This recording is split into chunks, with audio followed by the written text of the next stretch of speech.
underway on a Saturday night. Ash Klein was doing some air guitar there, but now he's back on point. And Cronulla first use. Marty, Salmon, and Galvin. They sweep right.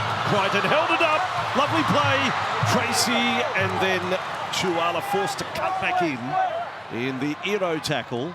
Crichton, Galvin. Will it stop at the post? Oh, Curran almost exploded through. Kennedy is the last line of defence. Marty now, out to Hayward. Kick out Lubeck. Ball out to Marcelo. Montoya taken into touch. Although it ends up with Burton. The touch judge's flag is up though. There will be no try. And now we've got high tackle call as well. Wilton, quick play the ball, Marnie. Then for Salmon, now for Galvin. Finds kick out in reverse. Oh, Burton does the Benji flick. Not quite the same success. Now Brayley takes them back left side. Kennedy went very flat. Oh, Wilton hit by Crichton again. That was technically beautiful from Crichton. Atkinson for Fanua Blake. Offload would have been handy there. Finished off by Curran. Quick play the ball for Brayley. This is Hines back in Rudolph. Curran again with a tackle. 4 up for Cronulla. Brayley and Hines. Then for Kennedy. And Canterbury's defence magnificent. Boy, both sides defending tremendously well on their try line. 7 metres from the line. 4 up for Cronulla. Atkinson. Hines this time. Finds Burns. Cronulla have got their first try. Billy Burns. They come up right side with Galvin. He's not kicking. It's on for Crichton. Then Tracy. Chuala has nowhere to go. That is an absolute Accor Stadium dead end right there, a cul-de-sac. Yeah. And 6 of their past 7. Hines, what a ball! Katoa with it. Cronulla away. 150th game for the Sharks. Jesse Ramian celebrates with a 4-pointer. Last tackle here. Atkinson, Cronulla getting through their sets. Tracy onto it. Loses it. Cronulla, here they come. Talakai to Brayley. Signs a huge contract this week. Last tackle, Cronulla. Hines, a kick over the top. It ends up with the Bulldogs. And Chuala's away. He's over the 30. Chuala's over halfway. No one's making up enough ground. And Nari Chuala against the runner play. He's got 90. Here is Hines. Steadies it up for Atkinson. Cut out ball. Ronaldo's away. Back inside. Atkinson scores for Cronulla. Hayward. Across he goes. Galvin smothered and suffocated by the Cronulla defence. They kept it going. Oh, Tracy. It was ankle taps. Ball comes loose. Militalo up with it. It's with Hayward. And Bernard, the low kick again. Preston. Oh, Kennedy flashes across. Waiting to the train of the shin. Galvin on for Tracy. Back in for Crichton. Great tackle. Who's that on the inside? Is that Cole Hoot? There's now Marty. They go short side. Galvin, chip and chase. And chasing hard, but Kennedy's back there and back to the field of play. They can do no wrong, the Sharks. Cronulla will go into finals football with some serious winning momentum. Canterbury in the top 4, and that is a significant achievement, their first time in 13 years. But fact of the matter tonight is not top 4 form. What did you make of the performance? I'm glad it's over. I'm glad we can get on to the next phase of the competition. Today would have been hard for the boys and would have been hard for Cronulla too. So, yeah, obviously wasn't anywhere near our best, and that stuff happens when your mindset's just slightly off. Really impressed with the first 10 to 15 minutes. Like, we were under the pump there, you know, having to defend our try line through a weight of possession, and that's exactly what you don't want to do with Cronulla. They're a big, powerful team. They showed their intentions with picking 4 big forwards on the bench, and you give a big, powerful team like that the first 10 minutes of possession, you sort of make it hard for yourself from the start. But I really liked how we fought back from that and earned some possession and field position back. Just a bit impatient with the ball, a bit excitable, but that's done now, so we can get on to next week. In games like tonight, you cross your fingers and pray that you can get through unscathed. Unfortunately, that wasn't the case. Have you got an update on Marcelo? Not looking great for Marcelo, no. So, yeah, as I said last week, we've got a bit of depth there. Anari Tuala, and a guy like Anari Tuala come in tonight, he was our best player. And he was just waiting for that opportunity. So, probably looks like someone else will get an opportunity there, but yeah, he'll get a scan tonight. Is it unlikely he'll play again this season? Oh, it's a bit early to say that, but yeah, he's in a fair bit of pain in there. Yeah. Is Kiro's a chance of coming back next week? He's progressing well, but next week could be a stretch. Yeah, and obviously a big blow like with Bronson, losing him after 5 minutes as well. Yeah, there was a bit of adversity we had to face early. Thought Bailey did a good job there and Birdo did as well, but we just wanted to reset that a little bit and get Presto out in the centres. Something we've been working on as well, so changing up there in the second half, I thought they did a decent job too. Are you concerned the only try came sort of against the run of play, like the attack was a bit clunky again tonight?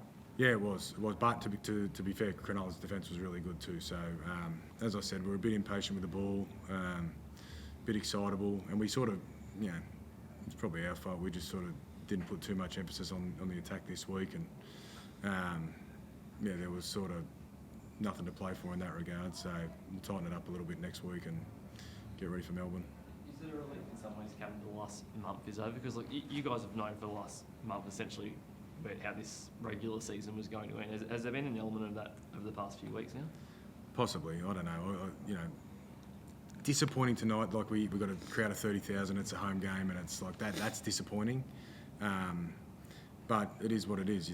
It's a grind. It's 24 games, and that's why the best teams finish up the top. And to be fair, we've been the third most consistent team all year, and we deserve to finish where we are. So has it been perfect over the last little period? Been up and down, so no. But we deserve to finish third and give ourselves a good position over the next 4 weeks. I know 12 months is a long time ago, but it was similar sort of towards the end of last year's regular season. In that finals match, like you guys lifted a lot. I know you didn't get the result, but you were a lot better in that finals match than what you were in the few weeks before it. Do you sort of take things in the way that they jumped last year into the finals? We've been a lot better the last 2 weeks than we were in the 2 weeks to finish last year, and it's a totally different game once you get to finals.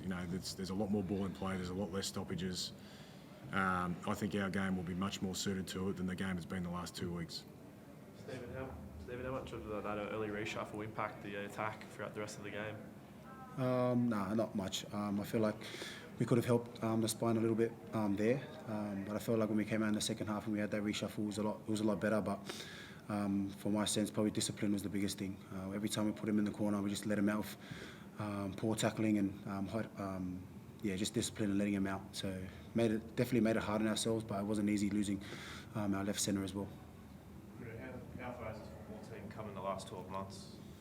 Very far. I feel like everyone's forgotten.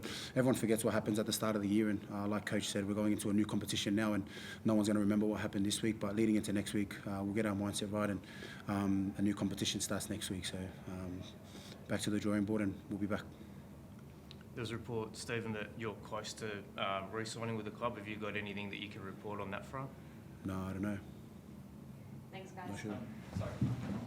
How is Bronson just generally? I know obviously he's out next week, but was he up walking around fine? Oh, he's very good in there. Yeah. He's actually caring for Mars and guys like that, so he's awesome. Yeah. Thanks, guys. Fitzy, as far as finals tune-ups, that probably is as good as it gets, isn't it? Yeah, it was a good hit out. That's for sure. Both clubs turned up with. At the end of the day, there wasn't anything to play for other than to get ourselves right to play and for next week, and to be able to block what's ahead and just get out there and perform. I thought, they didn't go away, and it was we had our hands full, and I thought we were pretty complete. The only try they scored was against the run-up play. That must have been so pleasing with the defensive performance tonight. Yeah, it's been about 7 or 8 weeks now where I feel like our defence has been pretty good, and just little like incidental things that just keep getting a last try or a little sort of switch-off moments, but couldn't have folded the attitude and effort towards defence in the last sort of 8 weeks. But to finally sort of shut one down was good, but it wasn't through yeah, I thought they asked us plenty of questions, and we just kept finding a way to keep turning up for each other. So that's good at this time of year. Am I right in saying that's the first time you've had your back five all together on the field in 2025? Yeah, it is. Yeah, Makes a big difference, doesn't it? yeah, it's a fair difference. Yeah, yeah. Handy timing too, like not just in regards to that, but I think aside from Cam, like essentially you'll be able to go into the finals pretty much close to full strength. It's good timing. Yeah, we're close. We've never had we've felt like we've wobbled into finals the last few years, and we're missing key guys throughout the start of the year, the middle of the year. But you know, everyone has it. I don't know if it's any different than any other club, but you know, the ones that have a difference to your team, and it looks like we might, but we've got to get through the medical yet because we don't know how we've brought up after tonight. Is that, like, with that in mind, but also the way in which you played tonight, the way you defended the last month or two, is this as well placed as you've been going to the finals? Because, like, obviously, you guys have regularly been there now for this is 4 straight years, isn't it? Yeah, I don't want to sit here and talk up where we're at or anything. At the end of the day, the proof will be in what we do next week. So, yeah. Like how impactful was having those back five there for the first time this year from your perspective? Yeah, it's massive. I think obviously do a lot of work in attack, but their defensive movements were great tonight. And you know, when I'm coming back and they're carrying hard for our side, it's a selfless action, and yeah, we can't thank them enough for getting us out of our own end and putting us in good positions. Craig, how's Braden looking for next week? He's good. Yeah, it was close. Like, we had a short turnaround. We were close to getting him up. He's healed really well. He was close. We just felt like if we pushed too hard to get him through a training session, that he might have swollen. Like, obviously, might have been able to play tonight, but he'll definitely be right next week. Prospect of going up against Robbo in a finals game. Something you're looking forward to? We've had it before. Didn't work out all right, so it hurt. But no, they're watching the performance the other night of there. The Roosters, they were really strong. Obviously, they've had some really big performances in the last sort of 6 weeks or so. So I don't think it matters who you play against in the semis. So it's no different from our end. We were just we need to regroup and get our lessons out of tonight and make sure we turn up next week. Thank you. Thanks, guys.